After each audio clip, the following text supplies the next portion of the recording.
Productions 2012. Araw ng Pasko, Disyembre 25, araw ng pagmamahalan, araw ng pagbibigayan, araw ng pagpapatawan, kapayapaan sa bawat isa ang hangad, ipinagdarasal ang maayos na buhay at magandang hanap buhay. Mga Pilipinong abroad, ating gunitain at alalahanin kanilang kontribusyon para sa problema ay may solusyon. Mga karoling ng bawat bata sa kalsada, mga parol na kumikislap, sa tingin pa lang tanggal agad ang hirap. Sa napagsapit ng Pasko, ang pagmamahal ay ibuhos upang pagpapalay umagos. Ating huwag kalimutan, kapanganakan ni Kristo, ang Panginoon na nagligtas sa atin sa kasalanan ng Panginoon na di tayo pababayaan, palaging nakaantabay at nakasubaybay.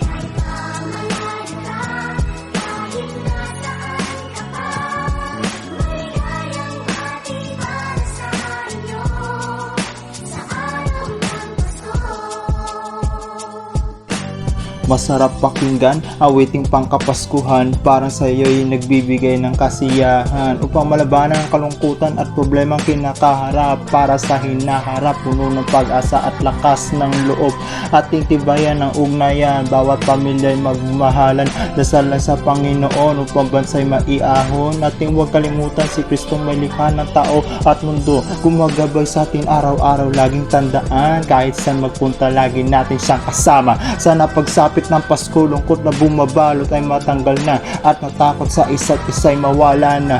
Palagi magtiwala sa Diyos, palagi ka lang manalangin, hindi ka dapat mawalan ng pag-asa, dahil anumang pagsubok na pinagdadaanan ay may dahilan.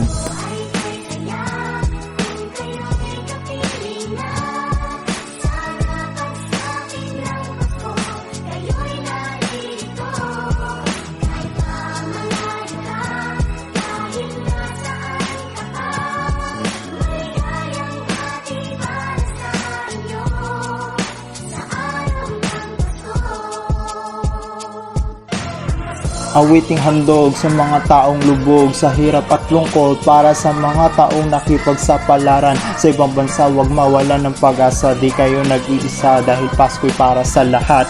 Sa napagsapit ng Pasko, magkasama tayo, walang malungkot, walang puot, pagmamahal ang manaig sa buong daigdig, walang maiiwang mag-isa sa Paskong puno ng pag-asa.